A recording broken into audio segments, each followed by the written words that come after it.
What we really have is a class struggle, and it has gotten masked by people in power as a race struggle, so that poor and working class white people will feel like I'm closer to you, wealthy white person above me in this hierarchy, because maybe I could be you someday. And it's sort of acceptable to be a second class citizen because at least I'm not you down there, person of color who's a third class citizen. I will never have to be as bad as you. So I will continue to turn my back on you.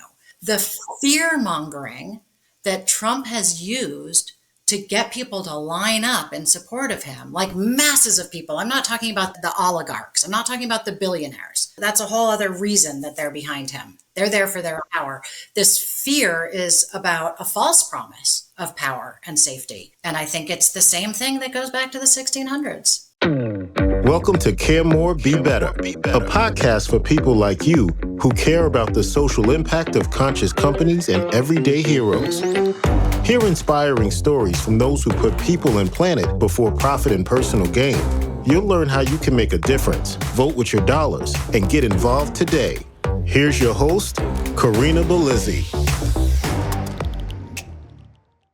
Hello and welcome to Care More, Be Better. Each week, I invite you to care more about a specific topic, social or environmental cause, so that we can create a better world together. On everyone's mind right now, diversity, equity, inclusion. But what do these words really mean? What do they mean to you? Today, all things DEI are under attack by the Trump administration and also by the far-right extremists that have taken root in our government. The impacts of this reach further than most people can even imagine. It reaches into how people treat one another, the words we use, the language that is deemed okay, and really into how we treat people that we don't deem as normal or typical. They might be physically disabled. They might be neurodivergent. As we're recording this in early February, we just learned that the Trump administration has even attacked funding from the National Science Foundation. They're scrubbing the research projects that they fund and ending funding for any projects that include terms like, let's just say words that connect to gender research, but even the dip into simple language with terms like women or female. Yes, this means that the NSF is pulling funding from science projects that include the term female. Tell me, might this impact research on how drugs might work differently for women, differently than men? The answer to this question is scary, and it's yes. And the reality is that DEI impacts everyone. Programs that support diversity, equity, and inclusion are protective of your kids, your neighbors, your family, and your friends. They might even affect you personally. Today, I'm joined by a friend that I met in an anti-racist development group that's designed for white people. It was put on by Think Again Training. This friend is Rachel Siegel. She works as a diversity, equity, and inclusion coach and consultant. She's a white, queer, Jewish mother, artist, organizer, and educator on Abenaki land in Vermont. With that, I'm going to welcome her to the show. Rachel, welcome. Thank you, Corinna. Great to be here. Man, do we have a lot to catch up on since the holidays. It's been a rush. It's been a rush. And I know I've said a lot with that intro, but I mean, this is obviously something I give a shit about. So I'd like to start by learning a little bit more about your background. I mean, you're very open. The bio that you sent to me, which was a lot longer and very beautiful, was really revealing and helped me to understand why you went into this style of work and with Toward Liberation, your consultancy.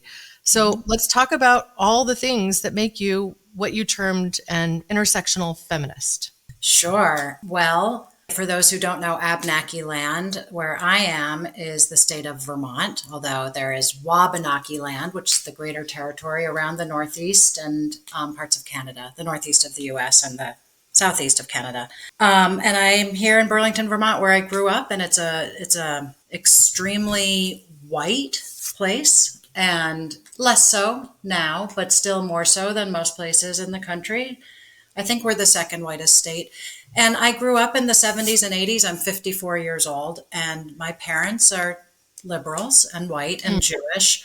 And at that time, the going thinking for nice white people was that everyone should be treated the same. And my interpretation of that as a kid was don't talk about difference. That was that was my internalization of it, that they would say everyone's the same, don't treat anyone differently. And then I would see TV and, clearly there were cultural differences between my family and the Black families that I saw in the Jeffersons and Good Times and stuff. And so there was this cognitive dissonance from the start for me that I became really curious about. And I don't know, by the time I got to high school, I started having some real awakenings around class and the amount of class privilege I had grown up with. And I have been in multiple same-sex and interracial relationships. And in those experiences, I've gotten windows into, my own lived experience as a queer person and as a Jew, and also the lived experience of people who I've been very intimate with and very close with and spent a lot of time with. So sort of experienced some of that secondhand and got that much more invested in it. And when I was getting ready to have kids, who are now 18 and 21, I made a really clear promise to myself that I would raise anti-racist kids. Mm-hmm. And at that point, 21 years ago, I had already done a bunch of workshops and reading and my own self-education. But at that point was when things really shifted for me, and it started to become more a part of my consciousness 24/7, ideas around privilege and power and identity. And I started doing more work around it in the community and have ended up creating a life that really follows my own mission of doing anti-oppression work, which I really like to frame as liberation work, so that it's positive, not in the negative. It's very common in the circles I'm in to hear people talk about being anti this and anti that, which is very important. Like, we need to stand in opposition to things, but it's equally important to be moving toward something. And so that's how I came up with the name of my business, which is Toward Liberation. Yeah. One of the things that I hear when I listen to you tell this story is twofold. Like, for one, this concept that, we should do away with DEI because I don't want to put people in boxes. Like, I want to see everybody's the same. So what gives? Why do I have to refer to them by a different gender? Or why do I have to refer to them a different way? Like, it's just too much work, That's the criticism that I hear from people that just, frankly, they can't be bothered. They look at it like, old dog, new tricks. Why? It's not really that important. Isn't liberation just being able to be whoever you are? And like, why do I have to label it? Wouldn't that be lovely? Wouldn't that be lovely? And there are many, many times where gender and race and all sorts of identity markers are not relevant. And I do try to use as neutral language as I can, because that can be a way to be inclusive. But because there is oppression of different groups of people, it is important to have the language to be able to talk about that, which means being able to differentiate people also. Yeah. Well, it's a heavy subject. I think the only criticism of DEI that I have found myself agreeing with is that it's not very good at being inclusive for Jewish people. Like, it seems to open some doors for anti-Semitism. And I've heard that criticism, like, well, I feel you. Like that, because this is often people who identify as white that have been oppressed, and pretty seriously, in just the past generation. It's like, not how many, my parents are both boomers, born in 1945, Do you have Jewish ancestry? No, not that I can see. No. Yeah, no, it is a different experience than whiteness that other people have. I think of myself as being conditionally white. Most of the time, I am treated as white. I live with the privileges of being white. I live with the responsibilities of being white. I live with the harms that whiteness causes us as white people. And I also live with a whole different thing. Each ethnicity has their own thing underneath whiteness, but Judaism has continued to be named as a different race by people who hate Jews. And so I say conditionally white because there are people and settings and times where I am not considered white and where I am in great danger, in fact. I don't experience those with any regularity, but it is a thing that lives in my DNA. Like there is trauma that has been passed down through my family. You know, there are ancestors who are dead because of anti-Semitism, many. And there's a lot of research on my family that I can't do because of the graves of my ancestors in Eastern European. The gravestones were raised completely and buildings are built over them. So there's no records to go back to. And it is really easy as a white person, especially when focusing on racial justice work, to deny the impact of anti-Semitism on myself. And I have shut down conversations when other Jewish people have brought up anti-Semitism in racial justice workshops and conversations. And I have shifted where I am with that. Because while if we're having a conversation that's specifically on racism, people will often bring up something so that they can, use if they're white to kind of try to relate to what that lived experience might be. And so they'll talk about, being a lesbian or being Jewish or being, hearing impaired or something that does. Or choosing something like their parents were Irish or Italian immigrants and discriminated against. I mean, we've heard those things. I mean, I have Sicilian family members. Yeah. We've had a lot of that, right? Yeah. But it's more compartmental than systemic in a way. If I had to make a difference in that way, it's like it's not as deeply rooted.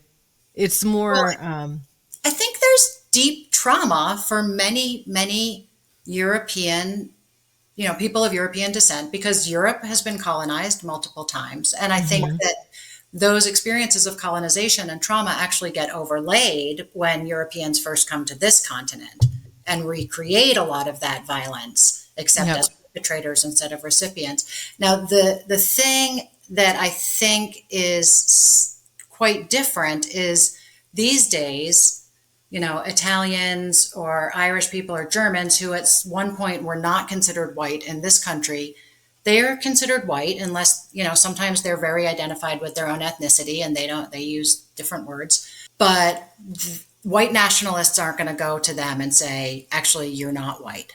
You're Irish. You're Irish, and I think you should. But they will go to Jewish people and do that. They will. So it's still a current threat for us. Our whiteness can get taken away in a way that other people's don't. Anyway, when people bring up these other issues and isms and experiences, if it's a short workshop and I'm trying to talk about one topic, I do try to steer people back to the topic. But I now, if people bring up specifically anti-Semitism, I do it in a much more gentle way. Whereas I say, this is worth its own conversation. This is a real thing. There are some ways that they're parallel in experience because Jewishness has been racialized by people, continues to be racialized in a way that's really dangerous for Jews. And I would say dangerous for the world, right? It's that they come for us first, but they're going to come for everyone. Yeah. Everyone but a very specific set of people that is also politically aligned. So there's that, like you become the enemy if you're not politically aligned. Anyway, just to go back to your original point, yes, there is sometimes versions of anti-Semitism that live in the left. Like there's versions of anti-Semitism that live everywhere. And I was definitely one of those people that was sort of tamping it down, like not recognizing it, sort of denying it. And actually, I've come to understand some of that as my own internalized anti-Semitism, which is maybe a conversation for a whole other day. I mean, but isn't that the truth? Like often some of these, there's a bit of self-loathing that can come with it. And that's at the core of racism. It's like we're taught to accept a subservient position when we come from one of these minorities. And I'm using we like obviously very loosely. I'm a white woman, right? But I'm also somebody who's bisexual. And so I've, been in this LGBTQ community for very visibly in the past and less so now because I'm married to a cisgendered white male, right? So it's like, hey, we've got kids and like looks on the outside like one duck and is a different breed inside, right? So just the way it is.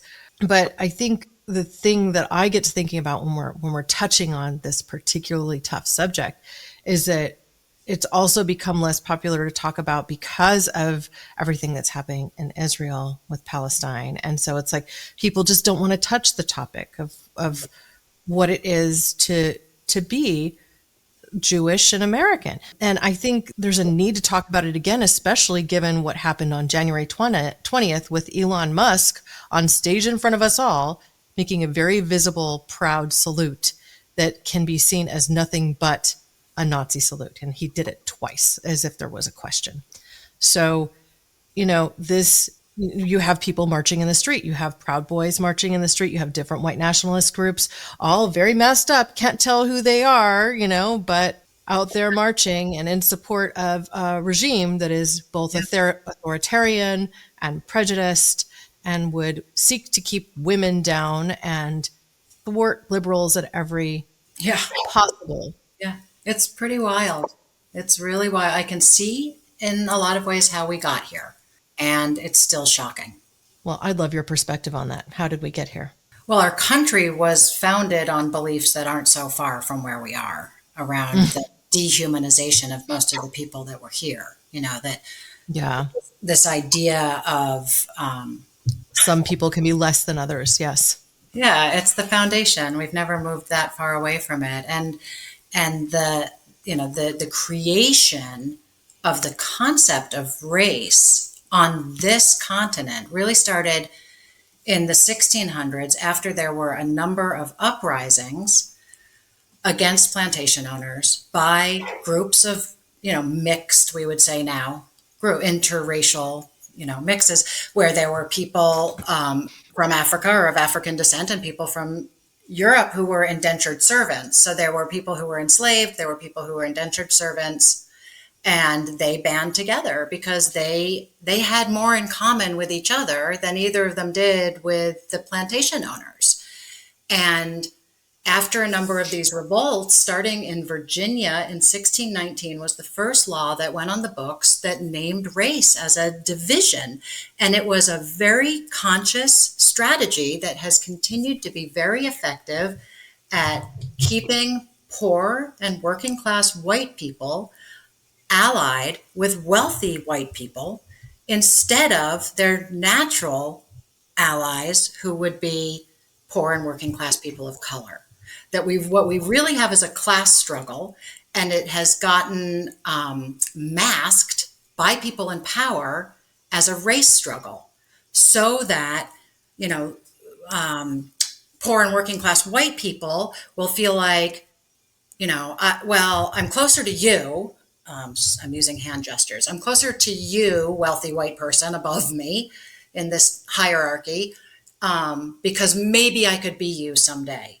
And it's sort of acceptable to be a second-class citizen because at least I'm not you down there, person of color who's a third-class citizen. I will never have to be as bad as you. So I will continue to turn my back on you. So the fear-mongering that Trump has used to get people to line up in support of him, like masses of people. I'm not talking about the oligarchs. I'm not talking about the billionaires. That's a whole other reason that they're behind him. They're there for their own power. This fear is about a false promise of power and safety. And I think it's the same thing that goes back to the 1600s. So you're reminding me very much of a book I read recently called Caste. Have you read it? This book is incredible.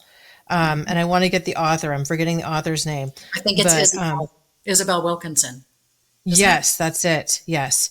So I'm pulling it up actually on my phone because I did it as an audiobook. It's exceptional as an audiobook. Some books don't do well as an audiobook. This one does. So I just got it from my library. That's the cover right there. Caste. So, I encourage people, you don't always have to go and spend the money. Often your libraries will have these books. And one of the things that we're going to be talking about today is a reading list. I think this one really helps you understand how we have a caste system in the United States, how we always have, and how this absolutely feeds this colonialistic, capitalistic society that actually isn't built to support the middle class. No. It's a struggle to keep the middle class supported. It's a struggle to ensure that we have programs in place that it can ensure that we don't have a really gigantic poverty class. And so, that's why we need social programs like, Section 8 housing support and things along these lines, because we've built a system that just cannot support people staying off the streets and supporting a healthy livelihood. The system was not developed and continues to not support humans. It was made to extract labor and resources for the few to benefit. And eventually it's going to kick them in the butt. I think of a couple things. At some point, even the wealthiest people are not going to be able to be fully incubated from climate chaos. I also think about something that I read that Sonia Renee Taylor wrote about in their book, The Body is Not an Apology. They refer to the ladder of bodily hierarchy. So this hierarchy that we've invented based on the bodies we inhabit and what we look like and what social categories we have. So that would be, white, athletic, educated, like formally educated Christian man with U.S. citizenship and wealth at the top, right? And we can imagine who's at the bottom. And what she explained was that once that group of people gets to be 50, and they've sort of gone over the peak because they're no longer virile, they're no longer at their height, and there's nothing more they can strive for because now they're just aging. Suicide rates double. Wow. Yeah, so what are we going for? What's at the top? You just topple over it's a myth. I mean, the material benefits of having wealth are not a myth. It's a lot nicer to be able to buy your groceries and get your medicine for your kids. It's a lot nicer to not have to think about money. When you don't have to think about it, when it's not a problem, then that's lovely. I've been on both sides of that equation. I grew up very poor. I grew up with a mother who I witnessed, crying because she couldn't afford to buy milk to put in her cereal. And, snotty kids will say mean things to their parents, right? Like here I am complaining that I had powdered milk to put in my cereal. Ew, I don't like that. You know what I mean? When she was struggling to keep food on the table and a roof over our heads. Those were very real challenges for a good chunk of my life. And for a lot of people in those mid to late 80s, when we went into a massive recession, when you saw things like, oh gosh, if you wanted to buy a home, you were paying 10, 12% APR, it was like a completely different world than we tend to be in today, where things are more managed by the Fed and they try to keep it closer to that 3 to 5% for the most part. Right. So it just meant that everything was too expensive. Jobs were waning. My father was a landscape architect, and guess what gets cut when, there's hard times? Like, oh, how beautiful your yard is, or the landscaping of your business complex is going to be less of a priority all of a sudden, especially when those buildings aren't occupied at full capacity. So, these are things to like really deeply understand. We're entering another period like that. We are absolutely entering another period like that, because the funding that the federal government supplies to all sorts of social programs is threatened presently. Yep. I kicked us off talking about like the NSF funding going away. This will affect where funding goes. I mean, it will affect where the research goes, which will affect where funding goes. I mean, the people don't understand how bad this is. I mean, the people that don't get it yet are going to get it soon. And I'm trying not to be an alarmist, but like... Right. No, there is that balance of not wanting to be an alarmist and create fear, but also wanting people to recognize the severity of what's happening and that we need to be taking action. And one of the things that I've heard repeatedly, and you've probably heard also, is that a lot of ways that authoritarian rule takes hold in places is by using a sense of hopelessness, like instilling hopelessness amongst the people, that if we feel like there's too much to do, it's impossible, I give up, that's when they win. But it is so hard to stay awake and aware and responsive. I realized I was having a similar experience to, near the beginning of COVID, like maybe 4 months in or something. I remember reading something somebody wrote that said, we all need more than we're able to give. No, I'm not getting it quite right. But it was this idea that we were all depleted. We couldn't support each other because we all needed the support also. This is very different than COVID because we're moving 100 miles per hour instead of things slowing down. But I'm having a similar experience of, every one of us who's engaged in resistance and rebuilding work, we're all spent and overwhelmed. Our nervous systems are absolutely rattled. It is so hard to settle and rest. And we need that to be able to keep going. So how do we balance speaking the reality of this is immediate, this is happening now, but not wanting to get people's nervous systems any more escalated than we already are. I don't know. Well, I've already written, I think, 5 letters each to each of my representatives and senators, and I feel like the last one I sent was screaming at them. I mean, a lot of all caps. Like, you need to start. Like, I don't care what you do. Join the media circus. Get on screen. Be loud. You need to be loud for us. Like this, you need to state that we're not accepting these sorts of unconstitutional moves, overreach, the reality of Elon Musk gaining access to our treasury the way he has. This is so far from unprecedented. It's virtually a takeover, and it is absolutely okay to call it tyrannical. Okay.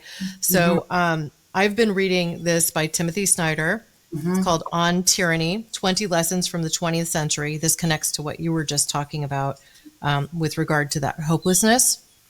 And the first thing that he really talks about in here is not obeying in advance. That's chapter 1. Right. Do not obey in advance.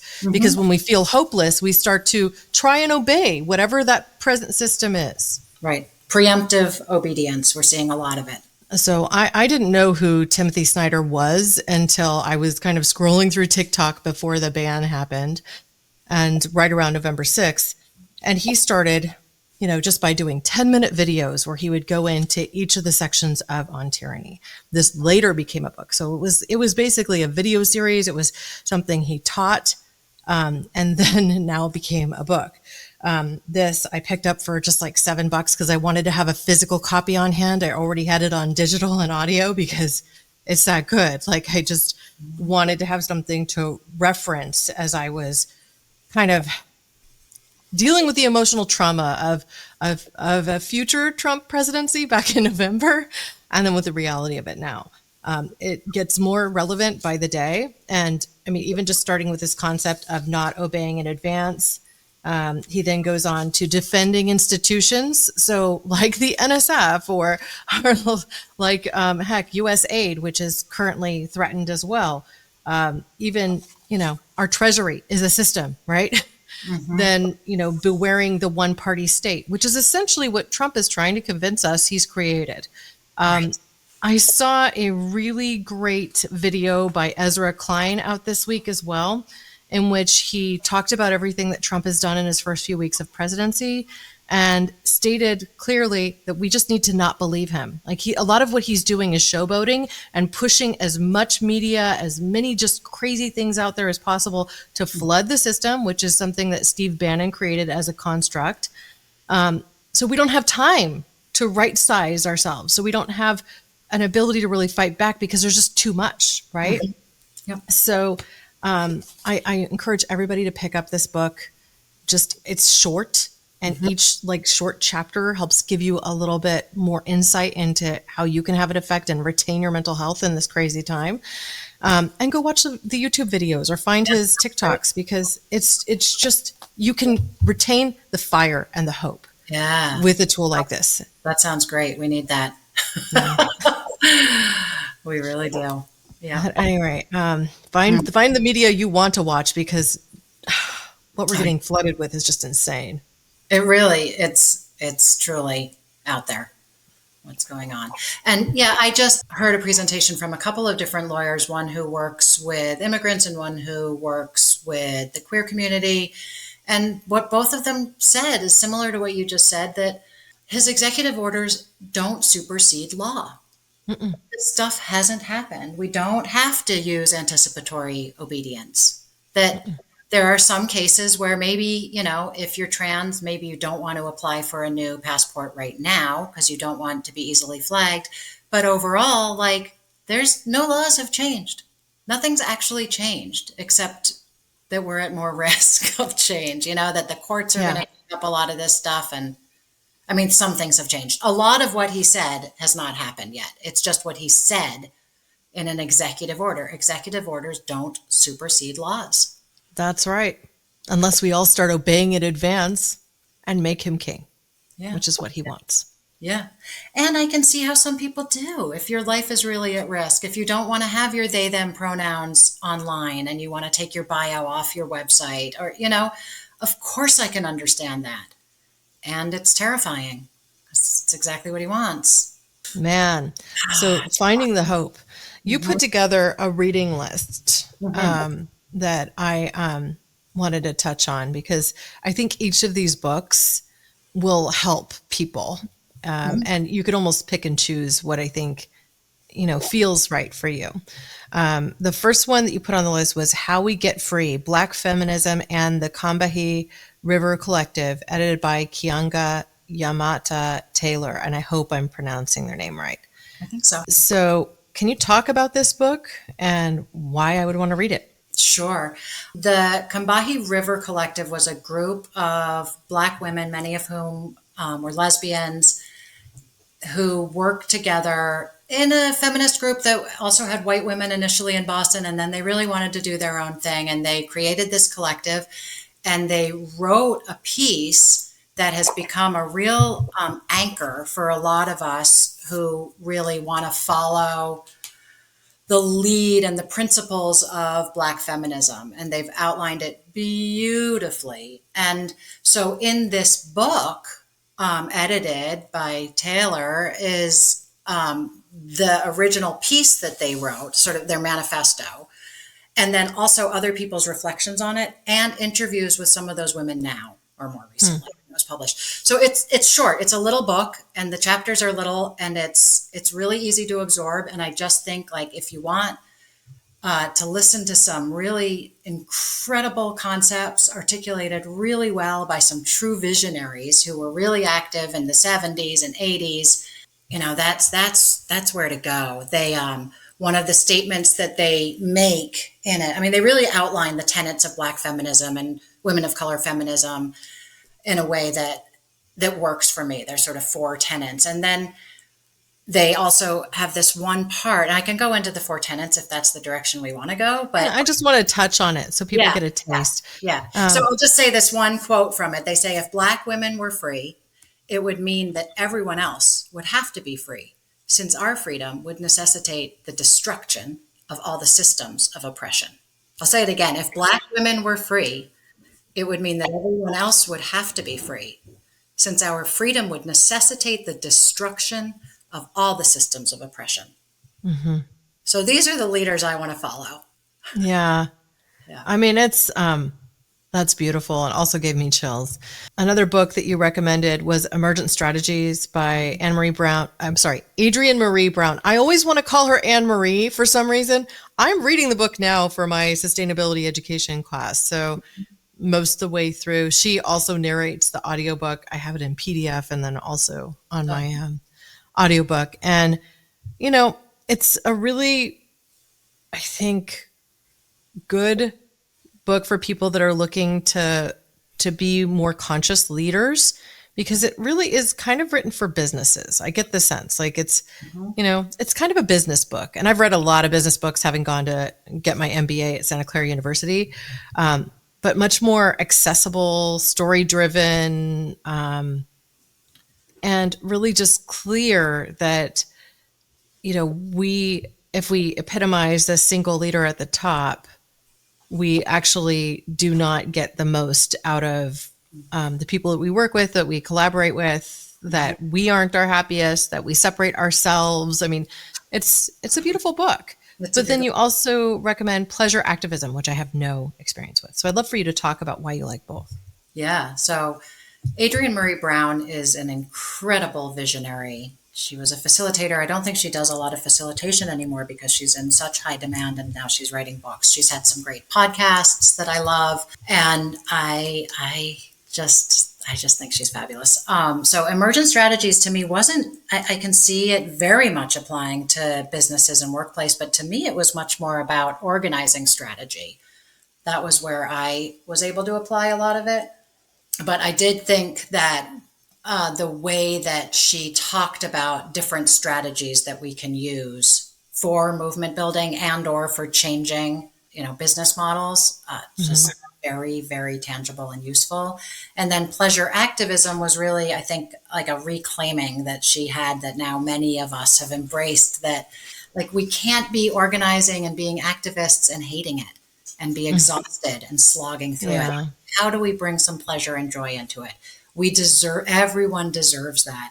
And it's a series of different essays, some of which she wrote and some of which there's a Audre Lorde's piece on eroticism is in that book, and a bunch of other stuff. And they're short books. Her books are short. They're easy reads. They're lovely. She has a couple of newer ones. One of them on called "We Will Not Cancel Us." That's about cancel culture and what are we going to do about that? Because we really need a bigger umbrella on the left if we are going to have any ability to fight against the right. And I think that because those of us on the left have such strong moral principles, it's sometimes hard for people to be inclusive if we don't have full alignment on all ideology. That this single issue voters come into play, which in a way that I don't see happening on the right. So they have a much bigger umbrella, so they're able to be much more organized for what they want. So this cancel culture that happens on the left is really to the detriment of all of us. And so she has a whole book about, what are we going to do about that? And then her most recent book, I just heard about it. I don't know what it is, but I got to look it up and get a copy. Yeah.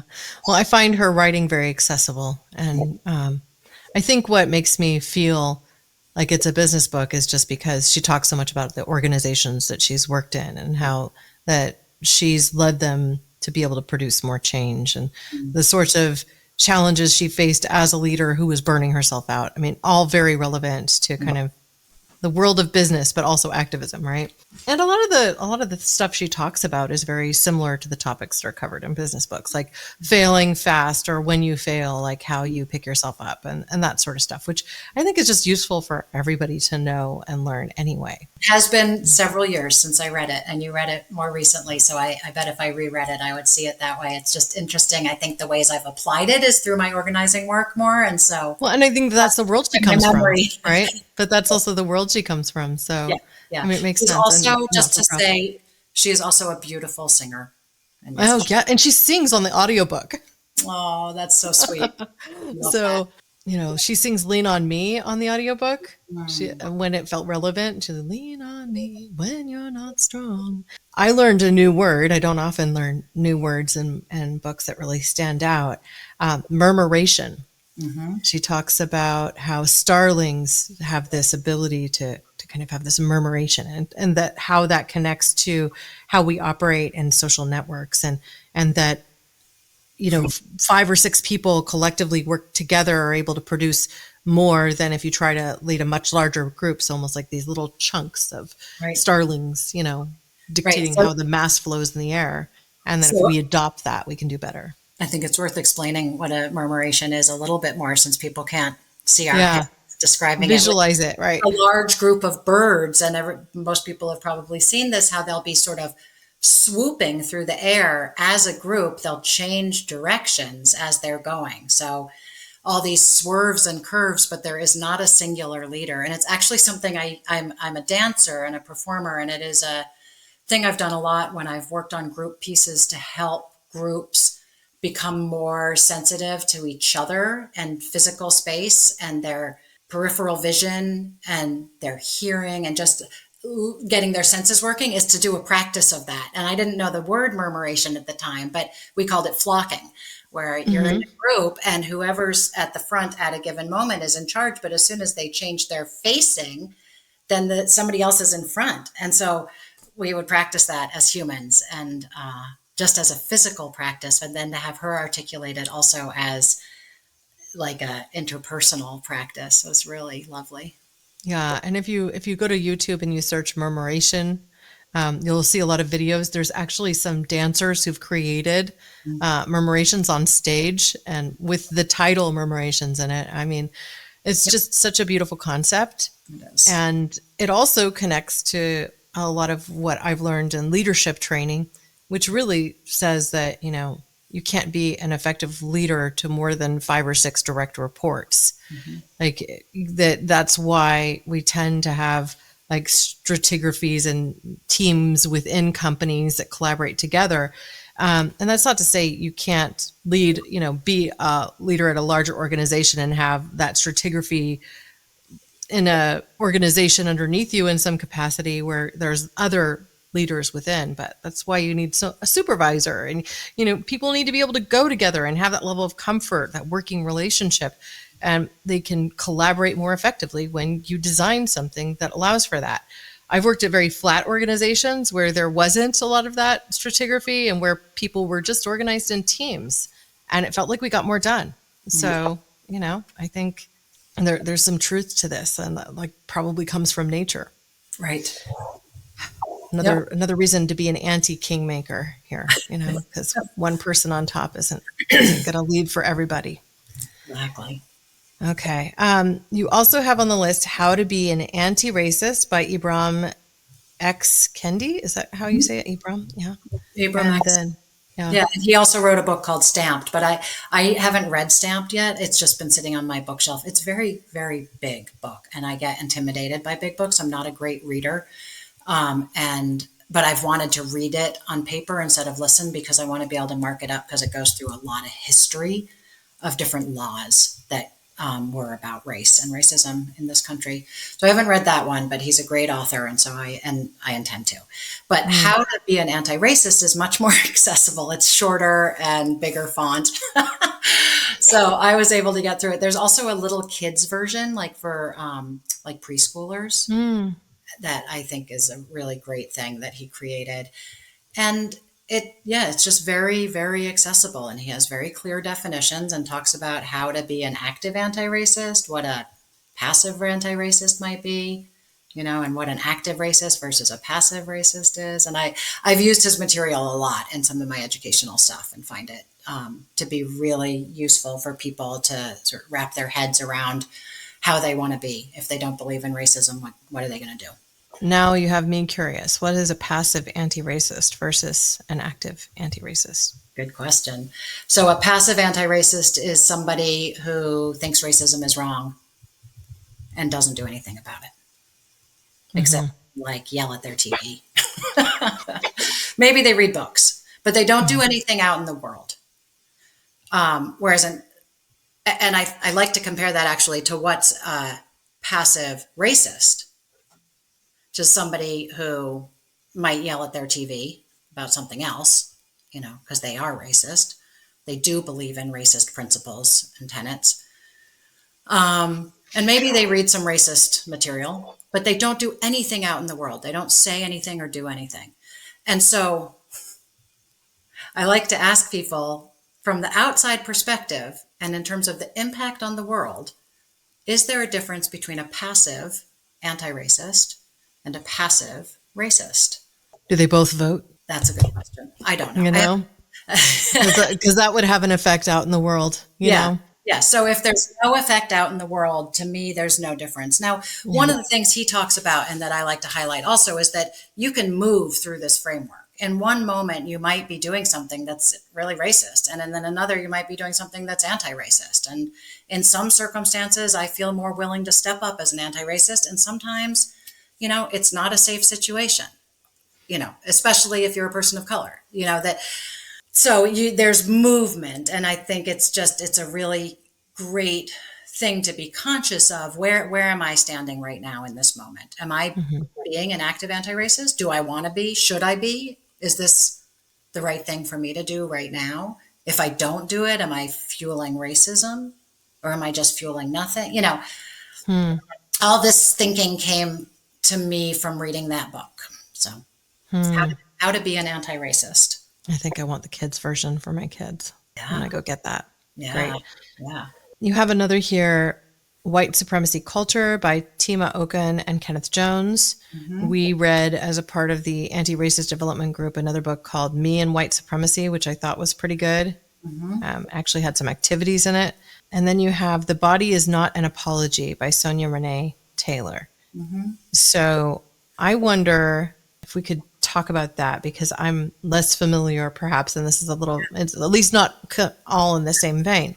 Yeah. So what is The Body is Not an Apology? Just like 10 seconds on white supremacy culture, which is a free book. Basically, it's a website that as a book. And so you can go to the website for white supremacy culture and learn all about it. There's videos, it's interactive, it's fabulous, it's really important.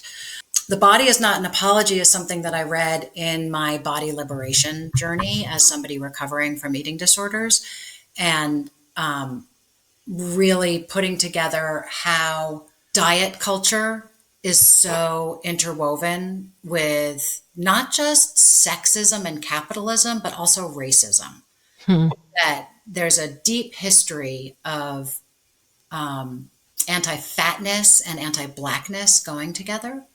And so her book is all about, the body is not an apology. We have nothing to apologize for. We might be fat. We might look a certain way. We might have a certain skin color. We might have a certain skin texture. We don't need to apologize for our cellulite. We don't need to apologize for our gray hair. We don't, that, and she's a Black woman, and I don't know, it's a beautiful book. It's the image on the cover is her lying down surrounded by flower petals, and she's naked except some petals covering parts of her body. And it's just luxurious. And it, to me, I read it around the same time as I read Pleasure Activism, and they're really linked in my mind.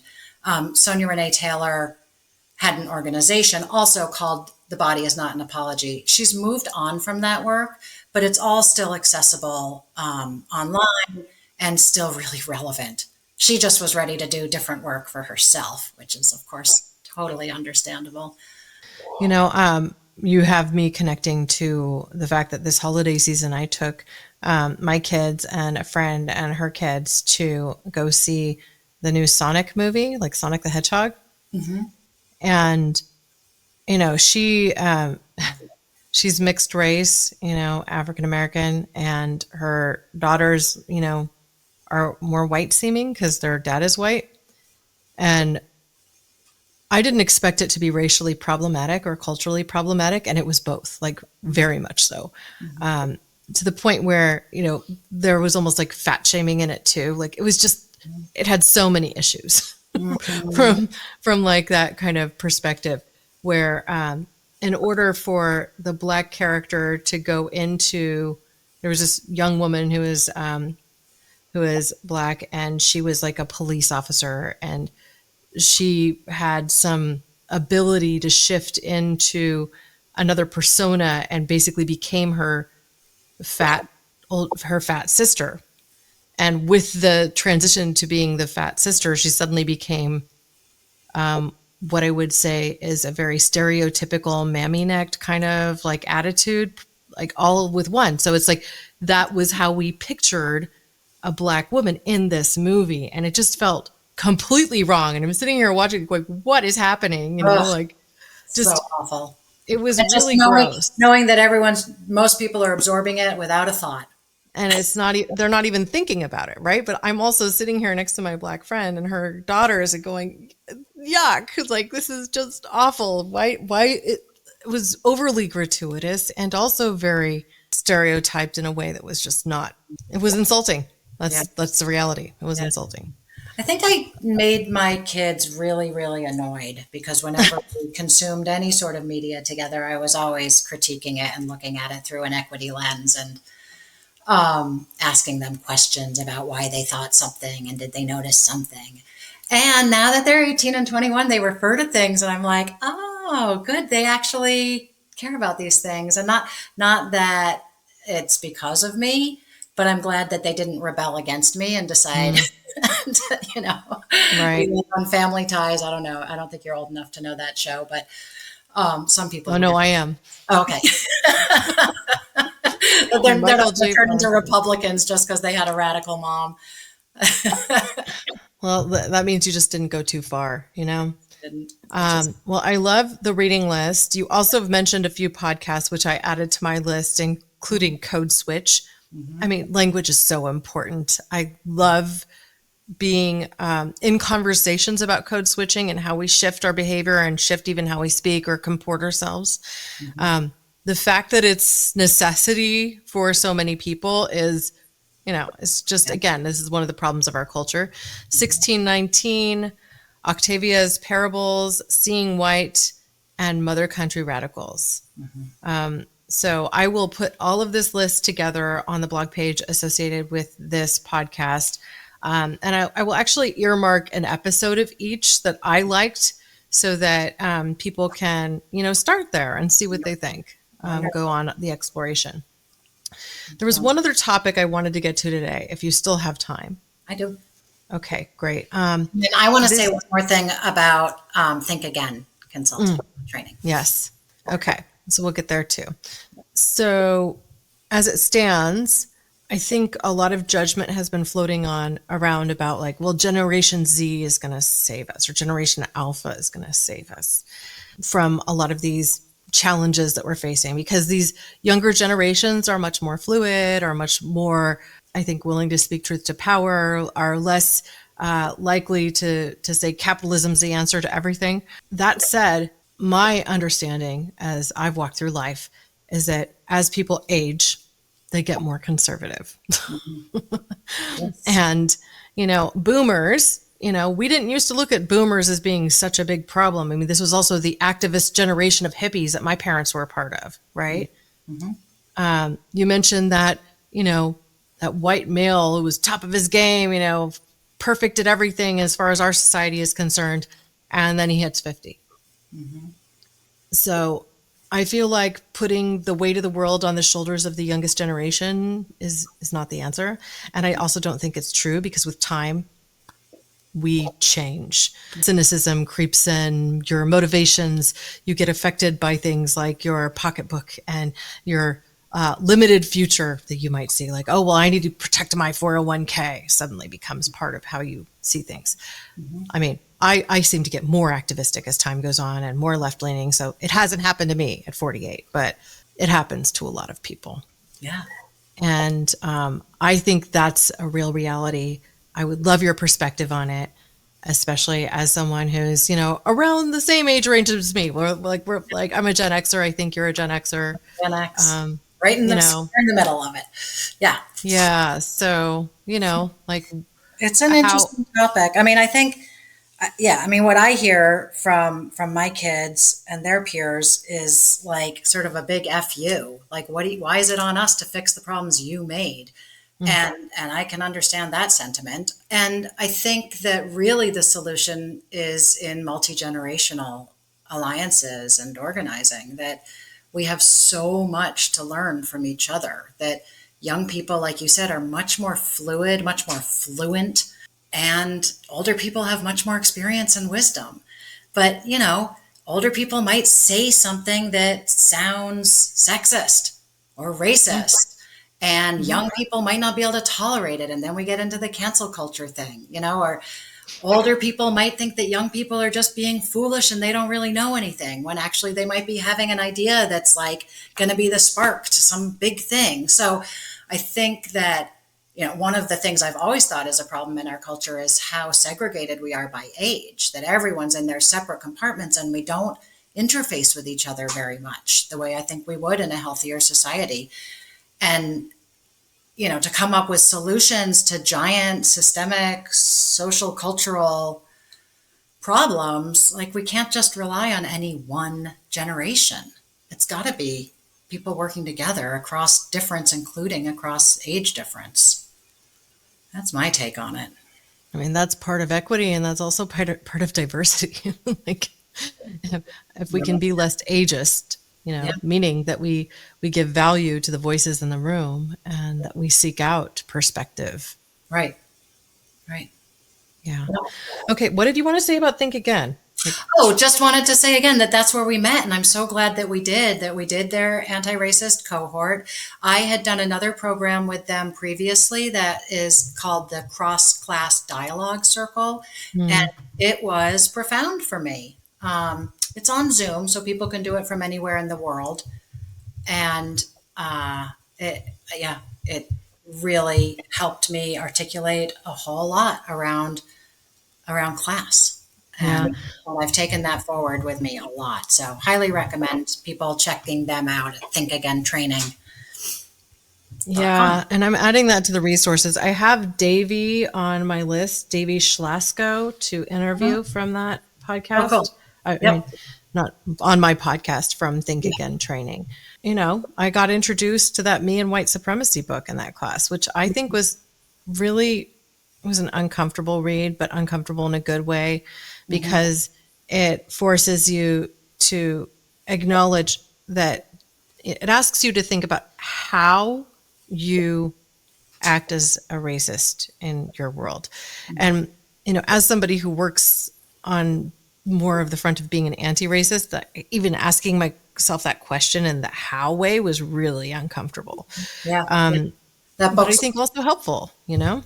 book is by Layla Saeed, and I think one of the greatest things about it is that each chapter is very short and very tangible. And I know a lot of people, I didn't end up doing this, but people who've been part of self-directed book groups where they do a Mhm. chapter a week and they talk to each other about how they've worked with that material from each chapter. It's very Yeah. concrete. So whether or not you have to, sign up for a class to do that, or if you do it in a more voluntary capacity on your own, I found that resource to be really great. And I think they also had directed us to some content from the website you mentioned earlier, the white supremacy culture. I didn't realize that was the same one. Yes. Yeah, So yeah. great, great resource.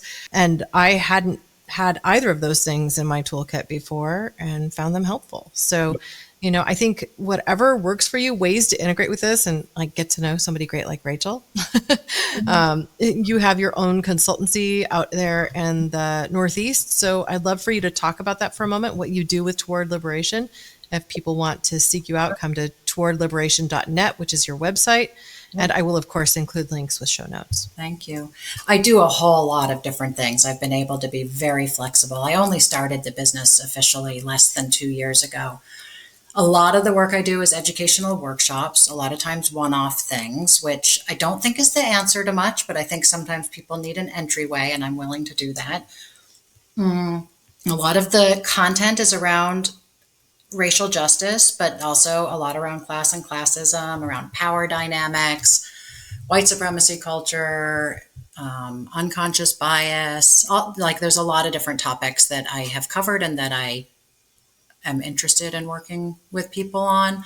So sometimes educational workshops, sometimes one-on-one coaching or small group coaching if people just need to have some informal conversations, especially if it's another white person who wants to talk about racism with somebody like me who is also white but has spent many years working alongside brilliant people of color who are also active in equity work. And I have a group of advisors who are people of color and equity consultants who I work with. I give a portion of all of my income to people of color, or if it's a project around, maybe it's not around race, but if it's about the oppression of a group of people whose identity I don't hold, I always offset some of the money to a group led by people with those identities or to individuals, which feels like a really important commitment for me as a white person who has class privilege and cis and just a lot of privilege all around, and to be making my money off systems of oppression, even though it's off our desire to reverse them, it's still me making money off the fact that they exist. Like if they went away, I wouldn't have my business, which would be fabulous. But I do feel like it's a very important moral commitment for me to not keep all that money to myself. I'm not the person with the most expertise, and I'm not the person most impacted. I do think everyone's impacted by these systems of oppression, wherever you are on the equation, but in very different ways. Okay, so educational workshops, coaching, I've done just some more general facilitation for groups that are trying to figure out what direction they're going. And I have done some like really interesting one-off things, like somebody needed an expert witness to write a piece for a legal case where a family was suing their school board, their school district, because of racism that their child had experienced in school. Wow. And they needed somebody to write an expert witness piece about schooling and how discrimination looks in schools. And then they needed somebody to write one on racism and what racism looks like. And, I would never call myself an expert on racism. But they actually, they had decided consciously that they'd prefer to have a white person in that role, so that if it does go to court and there's a cross-examination, given that we're in Vermont and most people will be white on the jury, that sometimes it's easier for white people to hear things from other white people. And it would cause me less emotional harm as a white person to have to stand in front of them and explain why what happened was racist than it would for a person of color. So I basically got to do a research paper and lay out, like, what does racism against Black girls look like? And then share my opinion on why what they did was racist. So just like really interesting projects. And it's mostly just word of mouth. Vermont's small. I was the executive director of a nonprofit called the Peace and Justice Center for a while. So a lot of people know me from that. And I grew up here, and I was on the city council. So I have a website, but if anyone goes there, you'll see I'm not a website designer. Yeah, but it's a way to reach you. And I'll include links to that and your social channels and your LinkedIn with our show notes. But towardliberation.net is the website. I have to say, I'm just thrilled that I got to know you through Think Again. Yeah. I found value in every interaction, and I love you. I think you're a great person. Corinna, thank you. This is my first podcast interview. Whoop, whoop. See, it can be fun. Thank you for the opportunity. This is really cool to get to do. All right. Well, listen, I just appreciate you so much. Let's stay in touch. I'll invite you back when there's something else I'm really angry about that I need to talk about. Yeah. And continue to try to find ways to find pleasure and rest, because we are in this for the long haul. Yeah, we are in this for the long haul. I think that I will add all of your reading list to mine to work in around my sustainability education as I'm working for that PhD. I think some of this will be relevant. So thank you. Wonderful. All right. Thank you so much, Corinna. Have a great day. To find out more about Rachel Siegel and Toward Liberation, visit our show notes. You'll find direct links to her social media and her website, as well as the blog page. On the blog page, I will include all of the resources we talked about today, including the reading list and also the podcasts that were recommended. While you visit our blog page on caremorebebetter.com, you'll find the video version of this podcast, the complete transcript, so it's fully accessible, links to past episodes that connect to this topic, and of course, that reading list. While you're visiting, I hope that you'll join our newsletter. This simple act is one way that you can stay connected. We send out one email a week with our episode announcement, so you can learn about what we're covering. And we also plant a tree for every person that joins our newsletter. If you follow us on whatever podcast platform that you're listening, be it YouTube or Apple Podcasts, Amazon, or Spotify, for every subscriber, I'm also planting another tree. So stay tuned, and you will actually benefit a greener world. Thank you, listeners and watchers, now and always, for being a part of this pod and this community, because together we really can do so much more. We can care more. We can be better. We can fight back against the tyranny that we're facing today and build a future that supports our unique diversity, that celebrates equity, and that includes everyone. Thank you. Thanks for listening to Care More, Be Better, a podcast for social good. To make sure you never miss an episode, subscribe, rate, and review wherever you listen to podcasts, and share with your friends to help us reach more people and spread more social good.